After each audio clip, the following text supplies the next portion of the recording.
Fala galera, tudo bem com vocês? Pessoal, hoje o nosso objetivo será estudar duas coisas, dando sequência aí ao estudo da refração. A primeira delas, importantíssima, é o ângulo limite.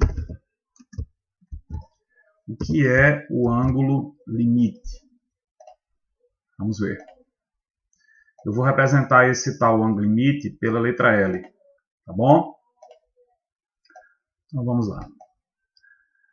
Meus amores, imaginem vocês uma superfície e que essa superfície, vamos supor que ela separa dois meios transparentes, que são os meios 1 e 2.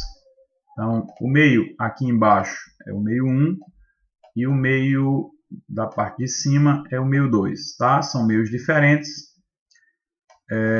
e transparentes. Então, aqui os meios 1 e 2. Aí eu vou traçar aqui uma normal, vou traçar aqui uma superfície normal, para a gente entender o que vai acontecer. Lembre-se que essa normal ela tem que ser perpendicular à superfície, que separa os dois meios transparentes, perfeito? Vamos supor ainda que o índice de refração do meio 1,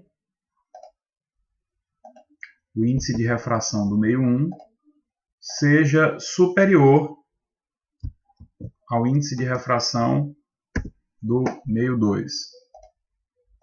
Então, eu já estou afirmando isso para vocês. Estou considerando, poderia ser o inverso também, mas eu estou considerando o índice de refração do meio 1 maior que o índice do meio 2.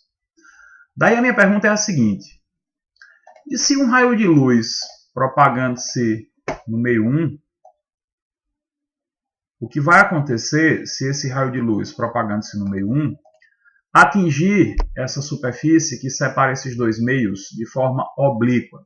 Percebam que esse raio de luz ele está formando um ângulo com a normal, um ângulo de incidência que eu vou chamar de θ1. Bom, a incidência é oblíqua e a luz vai passar de um meio cujo índice de refração é maior para um meio cujo índice de refração é menor.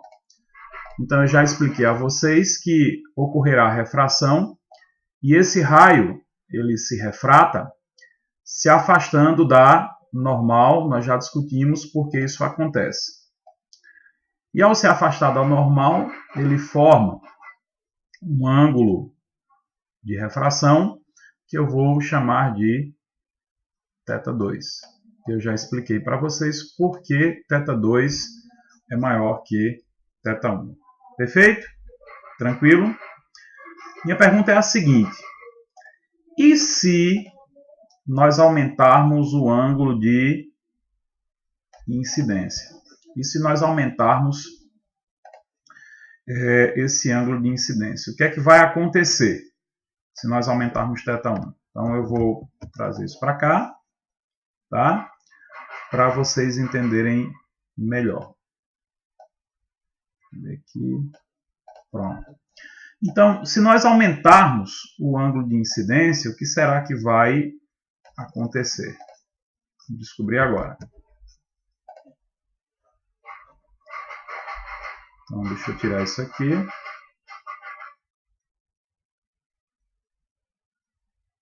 Bom, percebam que esse raio incidente está formando um ângulo de incidência, que eu chamei de θ1.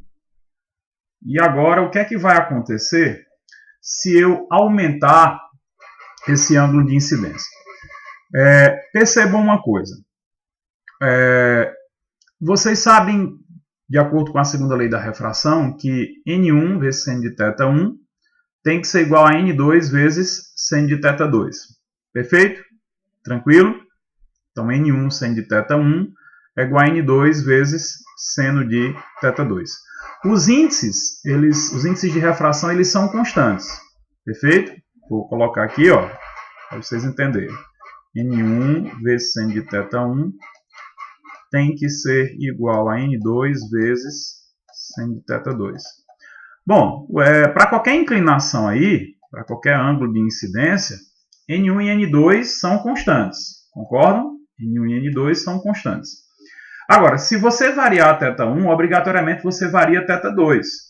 E como de 0 a 90 graus o seno é uma função crescente, se nós aumentarmos θ1, θ2 tem que aumentar também. Vocês concordam? Então, olha só que interessante. Se nós aumentarmos esse ângulo de incidência, esse ângulo aqui tem que aumentar. Só que percebam que esse raio refratado ele está mais próximo dessa superfície. Onde é que eu quero chegar com isso? Eu quero chegar com isso na seguinte ideia. Vejam. Vai chegar um momento que esse raio incidente, você vai aumentando o ângulo de incidência, aí vai chegar um momento que esse ângulo, esse raio incidente, vai formar um ângulo aqui, de tal maneira que esse raio ele vai se refratar praticamente paralelo a essa superfície. Não é? Por quê? Acabei de explicar isso para vocês. Se você aumenta o ângulo de incidência, esse ângulo tem que aumentar. Mas vai chegar um momento que esse ângulo vai se tornar praticamente igual a 90 graus. Vocês concordam? Pronto. Quando isso acontecer, preste atenção, quando isso acontecer, então, esse ângulo de incidência ele passa a se chamar ângulo limite, que eu vou representar pela letra L. Percebam que o ângulo de refração passa a ser agora 90 graus. Eu fui claro? Muito bem. Então, se nós usarmos, vejam, se nós usarmos aqui a segunda lei da refração,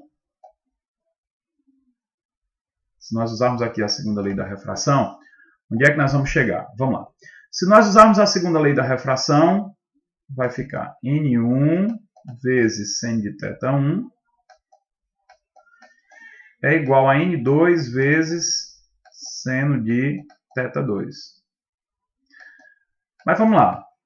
Quem é o ângulo de incidência agora? É o ângulo limite, né? Que eu vou chamar de L. Então vai ficar N1 vezes seno de L é igual a N2 vezes... Quanto é o ângulo de refração agora? 90 graus. Então fica N2 vezes seno de 90 graus. Só que o seno de 90 graus é igual a 1. Seno de 90 é 1. Então, N1 vezes seno de L será igual a N2. Então, isso quer dizer que o seno de L, o seno do ângulo limite, será a razão entre N2 e N1. Ô, Sandro, deixa eu ver se eu entendi. O objetivo é encontrar esse ângulo limite, né? Sim. E como é que eu encontro o ângulo limite? O seno do ângulo limite vai ser a razão entre N2 e N1. Mas vem cá. Vai ser sempre N2 sobre N1, pode ser N1 sobre N2. E se os meios forem A e B, X e Y, como é que eu vou saber? Simples. Você não tem que decorar nada disso. Você precisa apenas saber de uma coisa. O seno de um ângulo pode ser maior que 1? Não pode. O seno de um ângulo não tem que ser obrigatoriamente menor que 1. Então, para que essa razão seja menor que 1, vocês concordam comigo que o numerador tem que ser menor que o denominador? Ou seja, jamais esqueçam disso. O seno do ângulo limite será igual à razão entre o menor índice de refração e o maior, tá certo? Não esqueçam. O índice de refração que fica em cima é o índice de refração menor e o que vai ficar embaixo é o índice de refração maior. Sandro, vai ser sempre assim? Com certeza. Não esqueçam disso, tá certo? O índice de refração que fica em cima é o menor, o índice de refração que fica embaixo é o maior. Então, eu posso sempre lembrar disso? Que o seno do ângulo limite vai ser sempre a razão entre o menor índice de refração e o maior?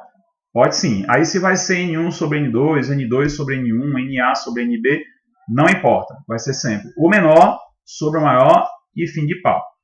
E lembre-se que esse ângulo limite é o ângulo de incidência a partir olha só, é o ângulo, esse ângulo limite significa o ângulo de incidência num determinado meio, para o qual o raio que se refrata é praticamente paralelo a essa superfície. Então, ele vai formar um ângulo de 90 graus com a normal. Ficou claro? Pronto. Essa é a ideia do ângulo limite. Perfeito? Então, lembrem-se, o seno do ângulo limite é sempre a razão entre o menor e o maior índice de refração. Então, olha só como isso é fácil. Suponha que o índice de refração do meio 2 seja igual a 1 e que o índice de refração do meio 1 seja igual a 2. Aí vai ficar seno do ângulo limite igual a 1 meio, né? Ô, pessoal, qual é o ângulo cujo seno dá 1 meio? Não é um ângulo de 30 graus, né? O seno de 30 graus não é igual ao meio. Pronto, o ângulo limite para esse par de meios é 30 graus. Nessa situação aqui, tá? Que eu criei. Muito bem. Aí, depois que vocês entenderam o que é ângulo limite, aí prestem bem atenção agora. Vou apagar isso aqui, tá? Vou precisar dessa parte aqui. Disso aqui eu também não vou mais precisar. E agora eu vou explicar para vocês, olha só, um fenômeno muito importante chamado reflexão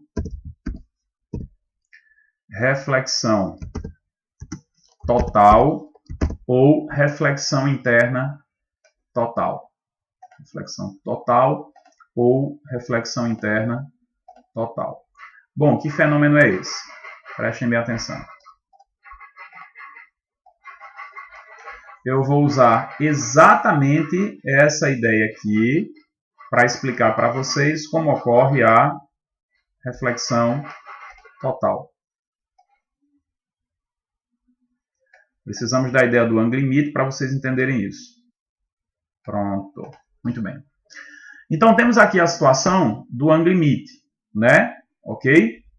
E aí, eu apaguei, mas eu vou mostrar aqui novamente.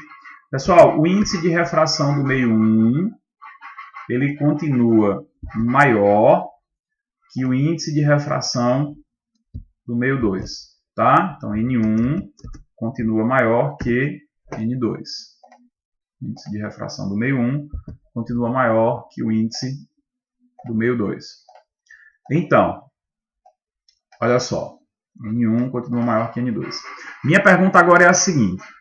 Bom, se o ângulo de incidência for menor que o ângulo limite, ocorre refração. Já expliquei isso para vocês. Agora, e se o ângulo de incidência for igual ao ângulo limite, aí essa refração ocorre paralela a essa superfície. Perfeito? Então, a minha pergunta é, e se o ângulo de incidência for superior ao ângulo limite? Muito bem.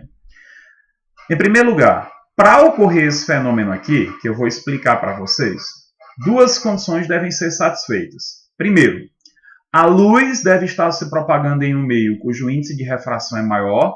Percebam que N1 é maior que N2. Então, a primeira condição foi verificada. Segunda condição, o ângulo de incidência ele tem que ser superior ao ângulo limite. Então, olha que interessante. Eis aqui a mesma superfície que separa os dois meios, os mesmos meios, que são os meios 2 aqui em cima e 1 aqui embaixo. Ok? Aí eu vou traçar aqui mais uma vez a normal, aquela mesma superfície normal, né? Perpendicular à superfície de contato. Daí, olha que interessante.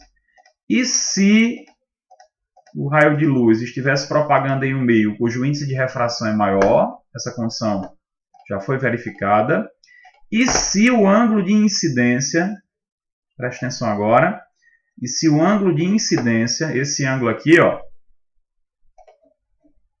que eu vou chamar de alfa, e se esse ângulo de incidência que eu vou chamar de alfa for superior ao ângulo limite. Pronto. A luz está se propagando em um meio cujo índice de refração é maior e o ângulo de incidência, alfa, é superior ao ângulo limite. Pronto. Se isso acontecer, se essas duas condições forem verificadas, ocorre um fenômeno impressionante. Vejam, essas duas superfícies são transparentes, não há nenhuma superfície refletora aqui. E de forma impressionante, toda luz é completamente refletida. Por isso que esse fenômeno é chamado reflexão total. Eu estou dizendo para vocês que nenhuma parcela dessa luz passa a se propagar no meio 2. E eu repito, não há nenhuma superfície espelhada. Estamos falando de superfícies completamente transparentes. E se essas duas condições forem verificadas, ocorre esse fenômeno impressionante chamado reflexão total. Para vocês terem uma ideia, isso aqui funciona melhor do que o mais perfeito espelho que vocês imaginarem. Mas não esqueçam, são duas condições que devem ser verificadas, tá? Para que ocorra a reflexão total. Primeira, a luz deve estar se propagando em um meio cujo índice de refração é maior e o ângulo de incidência tem que ser superior ao ângulo limite. Ok? Se uma dessas condições não for verificada, se pelo menos uma delas não for verificada, o fenômeno da reflexão total não ocorre. Perfeito? Ô Sandro, quais são as aplicações da reflexão total? Vou mostrar para vocês na próxima aula que a reflexão total tem uma aplicação tão impressionante que simplesmente revolucionou a medicina e as telecomunicações. Beleza, galera? Espero que vocês tenham entendido a ideia de ângulo limite e reflexão total. Nos veremos na próxima aula com a sequência desse assunto. Um abraço a todos e bons estudos. Tchau!